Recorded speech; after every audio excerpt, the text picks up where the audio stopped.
만약에 여러분의 인생에 플랜 B만 남았다면 어떻게 할 것이냐. 이제 플랜 A는 없어요.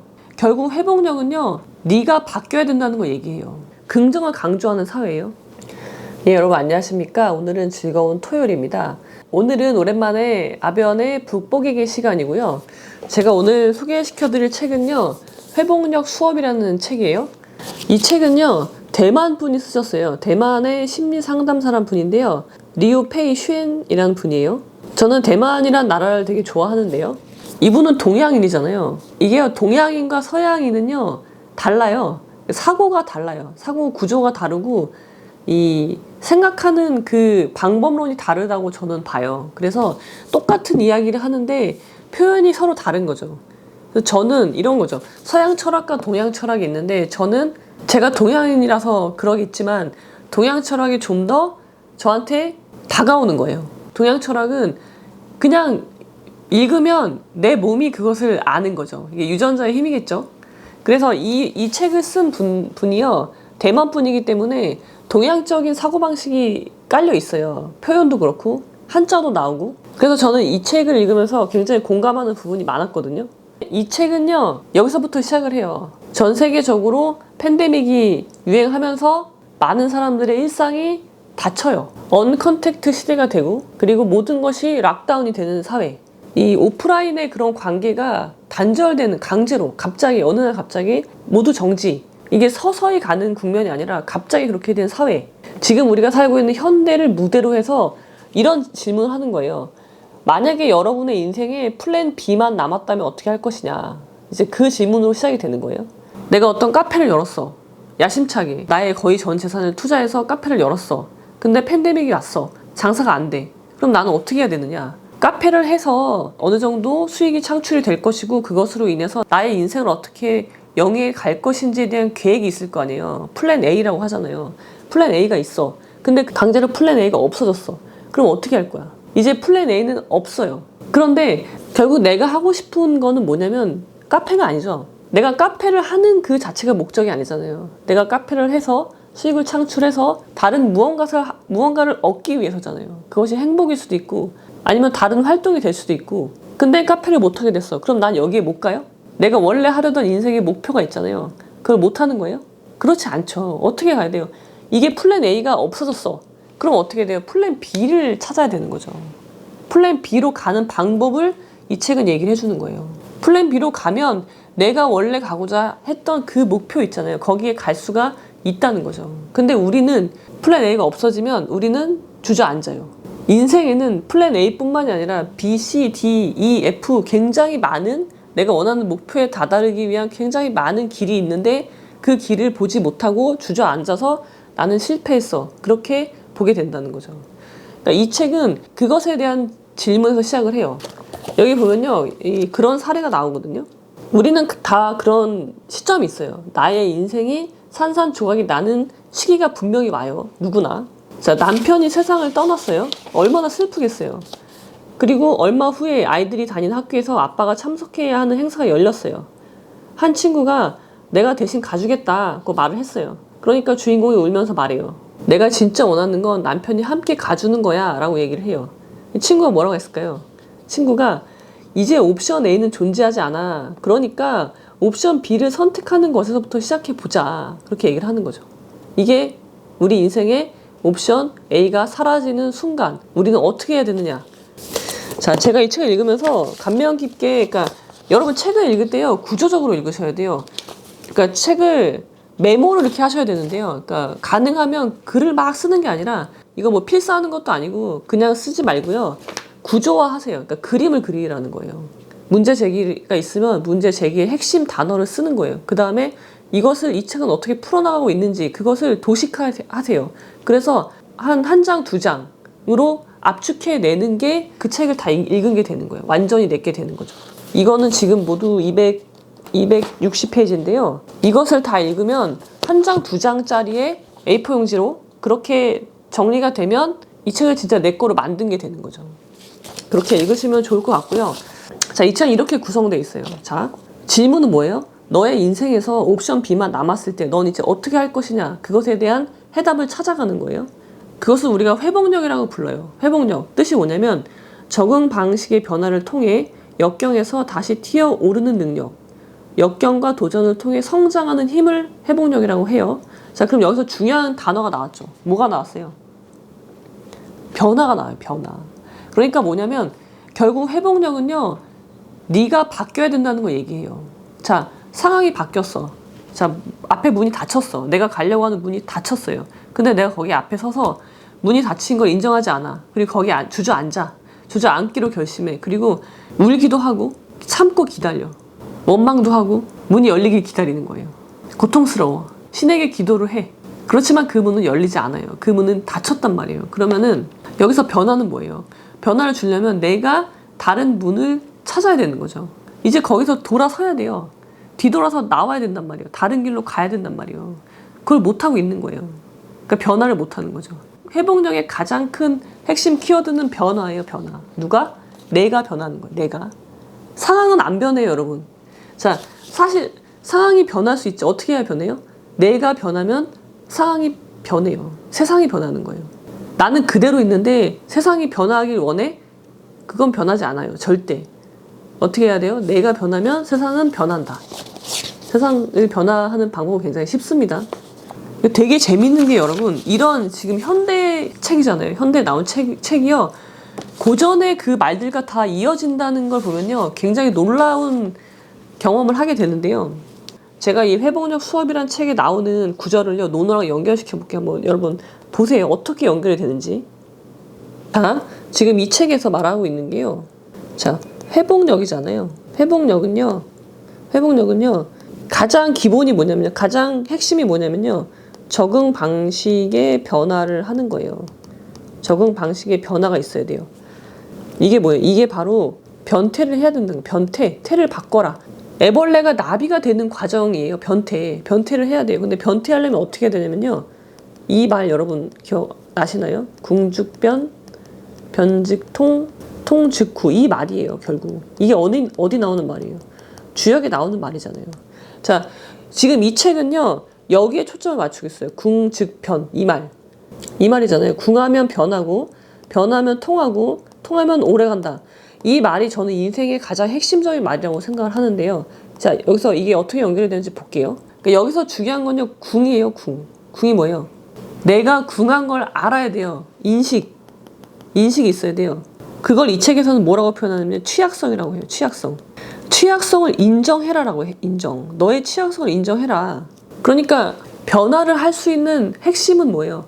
비법은 바로 너의 취약성을 인정하는 거예요. 그게 바로 궁하다는 걸 내가 먼저 인식을 해야 돼요. 아, 내가 지금 궁하구나. 그래야지 변할 수 있는 에너지가 나오는 거예요. 그러니까 이 책에서는요, 너의 취약성을 먼저 인정을 해야지 변화를 할 수 있는 시작이 된다는 거예요. 시작. 그러니까 뭐예요? 이게 바로 문이 닫혔다는 걸 인정하는 거예요. 아, 난 이제 문이 닫혔구나. 그것을 알아야지 변화를 할 수 있는 드디어 에너지가 생기는 거예요. 계기가 되는 거예요. 근데 우리 사회는 어때요? 우리 사회는 취약성 인정을 굉장히 어렵게 만들어놔요. 나쁜 걸로 만들어놔요. 그것을 여기서 뭐라고 표현하냐면요. 우리 사회는요, 긍정을 강조하는 사회예요. 이거를 해로운 긍정성이라고 해요. 해로워. 이건 전혀 도움이 되지 않아. 변하는데 전혀 도움이 되지 않는 거예요. 그러니까 뭐예요? 지금 네 상태를 행복해 해라는 거예요. 강제로. 나는 행복해. 나는 고통스러워라고 말하는 거를 굉장히 금기시하는 사회라는 거죠.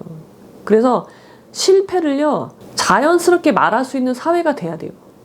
궁극적으로는. 근데 그러려면 어떻게 돼요? 내가 먼저 나의 실패를 말할 수 있어야 돼요. 실패했으니까 부끄러운 게 아니라, 부끄러워요. 실패한 건 부끄러운 게 맞아요. 근데 그 감정을 내가 인정해야 되는 거예요. 그게 나의 취약성을 인정한다는 말인 거죠. 그래서 여기서는 책에서 뭐라고 하냐면요. 실패 이력서를 써보라고 그래요. 내가 지금까지 살면서 실패했던 이력을 쭉 쓰라는 거예요. 우리가 이력서 하면은 내가 잘한 거, 성과가 있는 거, 그것만 막 얘기하잖아요. 근데 그게 아니라 실패 이력서를 써보라는 거예요. 내가 언제 어떤 실패를 했고, 그런 것들을 쭉 써보라는 거죠. 그래서 내가 내 실패를 자연스럽게 얘기할 수 있어야지 비로소 나의 취약성을 알게 되고, 그래서 변화를 할 수 있는 거예요. 비로소. 그래서 취약성을 인정한다는 건 변화하기 위한 비법이라고까지 표현을 해요. 작가는. 이거는 제 생각이랑도 비슷한데요. 제가 이혼은 실패라고 얘기하죠. 이혼이 실패가 아니라고 말하는 사람들은요, 아직도 그걸 인정 못 하는 거예요. 이혼은 실패가 맞아요. 근데, 그래서 뭐? 나 실패했어. 근데 뭐야? 내 인생이 실패한 거예요? 아니라는 거죠. 실패를 인정해야지, 내가 결혼에 대한 실패를 인정해야지, 그 다음에 실패 안 할 거 아니에요. 근데 내가 실패를 인정 안 해. 나 그거 결혼 실패한 거 아니야. 그러면서 실패한 것이 아니라는 것을 증명하기 위해서 굉장히 비이성적인 행동을 또 한단 말이에요. 자, 그래서 회복력의 가장 큰 핵심은 변화예요, 변화. 변화를 하기 위해서 가장 필요한 건 나의 취약성을 인정해라. 그러기 위해서 실패 이력서를 써봐라. 그런 행동 방법을 제시를 해줍니다. 자, 그리고요, 작가는요, 회복력을요, 6가지 요소로 이루어져 있다고 표현을 하거든요. 첫 번째는 자기 인식, 자기 조절, 정신적 민첩성, 낙관주의, 자기 효능, 유대감, 이렇게 6가지로 이루어져 있다고 해요. 그러니까 우리가 인생의 회복력을 높이려면 어떻게 해야 돼요? 이 6가지 요소를 강화시키면 되는 거예요. 자, 첫 번째 자기 인식은요, 이게 바로 취약성을 인정하는 거랑 연결되는데요. 네 감정을 네가 알아야 된다는 거예요. 내가 지금 어떤 감정인지를 알아야 돼요. 그게 자기 인식이에요. 그 다음에 자기 조절. 자, 감정을 인식했잖아요. 그러면은 어떤 감정이 막 끌어오를 때 그것에 휘둘리지 않아야 되는 거예요. 그걸 부정하라는 게 아니에요. 내가 지금 불쾌해, 막 열받아, 욕을 막 하고 싶어. 그런 분노가 막 치밀어 오르는 그 감정을 외면하라는 게 아니라 그걸 인정을 하는 거예요. 그게 자기 인식이고, 근데 조절하라는 건 뭐냐면 그것에 휘둘리지 말라는 거예요. 부인하라는 거랑 틀려요. 나는 지금 화나지 않았어. 아니면 나는 착해야 돼. 내가 화내면 안 되지. 그렇게 하라는 게 아니에요. 그 다음에 세 번째가 정신적 민첩성이라고 여기에는 표현되어 있는데요. 저는 이것을 생각의 전환이라고 보는 게 좋을 것 같아요. 그러니까 우리가 두뇌가 이렇게 말랑말랑한 거 있죠. 그러니까 경직되지 않는 거예요. 내가 실패했어. 그래? 이건 실패야. 근데 이 실패는 또 다른 기회를 나한테 가져올 거야. 그런 식의 사고를 하는 거예요. 그게 정신적 민첩성이고요. 그 다음에 낙관주의. 낙관주의라는 건요, 나는 잘 될 거야. 단지 그런 추상적인 기대나 희망이 아니라 구체적으로 어떤 실패가 나한테 왔을 때 그것을 나는 이거를 극복할 수 있는, 나한테 도전이 생긴 거야 라고 보는 것과 이건 내 인생에 대한 위협이야 라고 접근하는 건 다르다는 거죠. 그래서 낙관주의라는 거는 무조건 잘 될 거야가 아니라, 그렇게 하라는 게 아니라요, 어떻게 하라는 거예요? 이걸 도전으로 받아들이라는 거죠. 도전은 뛰어넘어야 되는 거잖아요. 근데 도전으로 받아들일 거냐, 위협으로 받아들일 거냐, 그 차이가 있는 거예요. 그 다음에 5번째가 자기 효능. 이거는 저는 자기 신뢰라고 보면 될 것 같아요. 나를 믿는 거예요. 나를 믿는 거. 그러려면 어떻게 되냐면, 우리가 크고 작은 실패를 계속 해야지 나를 믿을 수 있어요. 내가 한 번도 실패한 적이 없는 사람, 없어. 그럼 이 사람은 실패가 왔을 때 어떻게 될 것 같아요? 경험이 없기 때문에 무너질 확률이 굉장히 커요. 그래서 이런 사람 여러분 되게 조심하셔야 돼요. 나는 실패해 본 적이 없어. 그런 사람은요, 그냥 되게 주의하셔야 돼요. 이 사람은 회복력이 굉장히 떨어지는 사람일 수 있어요. 그 다음에 마지막에 유대감인데요. 이게 이제 중요한데, 유대감이란 결국은요, 관계예요, 관계. 왜냐면 우리가 회복력을 키우는 이유도 뭐냐면요, 우리가 사회에서 살아가기 위해서예요. 사회라는 건 뭐예요? 관계잖아요. 나하고 제가 관계를 맺고 있는 거예요. 마지막으로는 이 유대감, 이 6가지 요소를 각각 강화를 시켜야 회복력이 비로소 튼튼해지는 거예요. 회복력도 정도의 차이가 있겠죠. 탄성이 이만큼인 사람과 탄성이 이렇게 큰 사람이 있겠죠. 그러면은 회복력도 훈련을 통해서 단련해 갈 수 있어요. 그러면은 이것도 점점 강하게 만들어야 되는 거죠. 그러기 위한 6가지 요소가 이렇게 나오고요. 6가지 요소를 소개해 주고 있고요. 그리고 이 말도 되게 저는 괜찮은, 되게 와닿는 말이던데요. 보세요, 여러분. 우리가 기회라는 말이 있잖아요. 기회. 한자로 쓰면요, 기회. 자, 이게 기회잖아요. 근데 위기는 어떻게 써요? 위기는요, 위기예요. 뭐가 똑같아요, 여러분? 자, 되게 재밌는 거예요, 여러분. 기회의 기와 위기의 기가 같아요. 그러니까 이게 뭐예요? 우리 선조님들께서 이미 이렇게 다 얘기하고 있잖아요. 네가 위기라고 생각하는 거는 그 안에 뭐가 들어있어요? 기가 있잖아요. 기회가 들어있다는 거예요. 작가가 대만 사람이기 때문에 이런 표현도 가능한 거죠. 제가 누누이 말씀드리지만 행운의 여신은요 불행을 가지고 옵니다. 마찬가지로 반대로 하면 불행은요 행운을 갖고 와요. 행운도 불행을 갖고 와요. 그러니까 우리가 세용지마가 이래서 나오는 말 아니에요.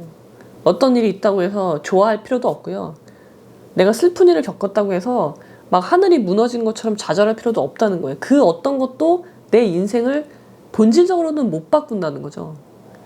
그런 이야기, 위기라는 뜻도 그렇고요.